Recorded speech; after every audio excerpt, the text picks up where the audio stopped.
jump scares. I'm just playing. You know 'em, I know 'em. For better or for worse, they have dominated the horror genre for the past decade to maybe even 2 decades. You've got your... You even got the delayed woe.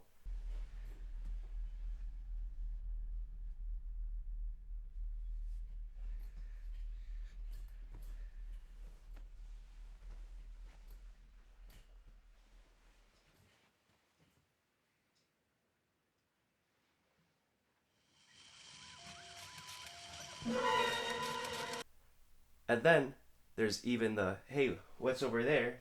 Oh, nothing. Then the whoa. No, maybe because you looked away. Then where did it go? What? While I do respect these attempts to change up the trope and add life to it, 10 years of eating ravioli is 10 years of eating ravioli. However, through the interactive means of video games, life has been breathed into this trope. But, like, 10 years ago, because that's when that game came out. That game being... a game played by at least 10 people online and watched by millions. Saying Five Nights was anything but a hit would make you a hater. And I respect that. Hate on. Because I too am a hater. Or a critic. A goblin with taste, if you would. And as such that I raise the question, how did Five Nights breathe life into jump scares? And was the game actually any good? Well, when asking my GF, she said it's an alright game. Because at the end of the day, there isn't really much to it. You sit, shit your pants, and hope you can close the door in time. Okay, you can also flip through the camera so there's room changes and the animatronics movement. And yes, you do get to flip the light switches on the left and right hand side. While this doesn't make for a very expansive game, I would say it makes for an incredible handcrafted experience. The name of the game here is the same as crafting any jump scare, to keep you on edge. The first step of doing that is sound design. The game's main sound is an annoying ass buzzing light that exists to lull you into a brain-dead relaxed state, a state that will slowly be led into a light worry with the help of quiet sounds that create the illusion of a threat that is coming closer.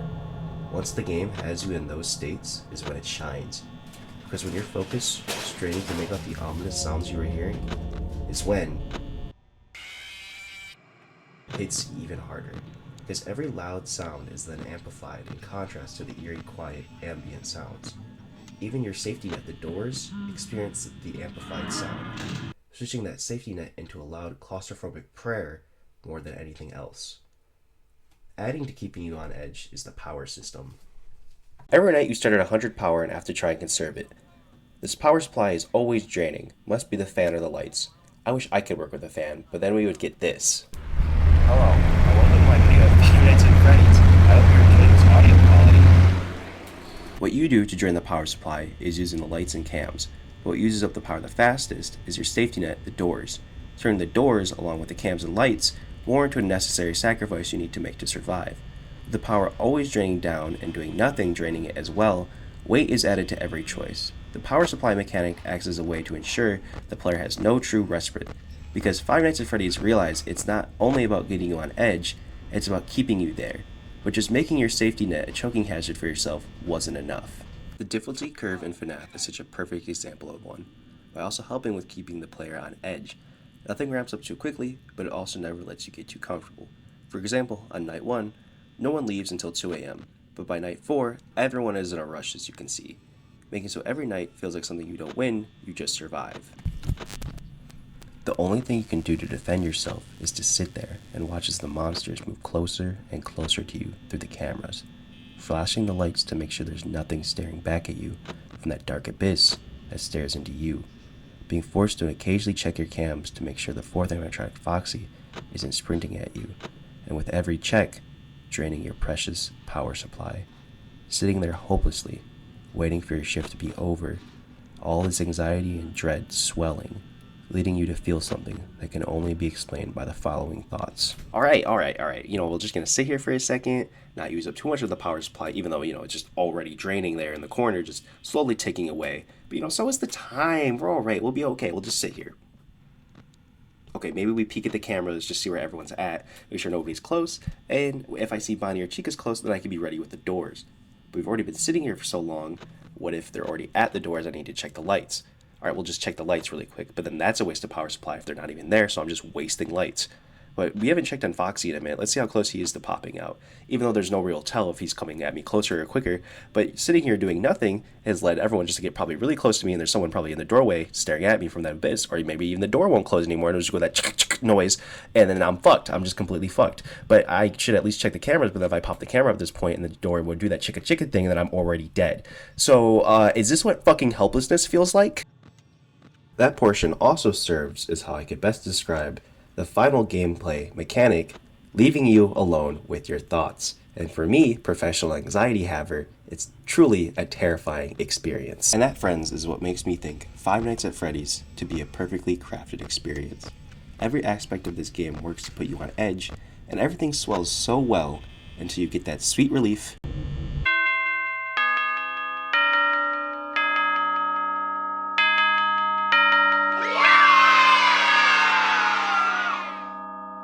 or your untimely demise. There is one final design choice in FNAF left to discuss, and it's arguably the most important one to the game's success: the Easter egg and the open-ended story. All the little hints dropped by Phone Guy. But then there was the bite of 87. Yeah. It's amazing that the human body can live without the frontal lobe. And the not-so-subtle ones. No. Oh no. Posters changing and the random flashes, Easter eggs you get. All this creates a story for the audience to fill in. While creating theories about media has always been popular, this game was the first to make the theories actually the main story, which is what led this game to blow up, because everyone had their own take they wanted to discuss. Whether or not the story design was good or even intentional, there is no denying just how interesting it was. It truly was lightning in a bottle, as nothing since has even come close to replicating the type of storytelling FNAF reached.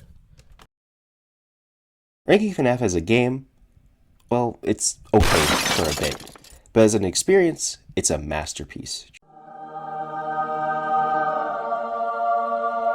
Truly deserving of the recognition it received. One, I would say every person who likes games, or perhaps even considers themselves a gamer, should play it at least once. Similar to how I feel about Shadow of the Colossus and Resident Evil 4. Hey, if you made it this far, thanks for watching the whole video. This is the outro and the part where I tell you to do all the things down below that you already know to do, including commenting the phrase of the day. And the phrase of the day is, hold on, I got a Ku Klux Klan member on my page. Let me block this Ku Klux Klan member. Up next, wherever my ADD takes us. Enjoy. Bye-bye.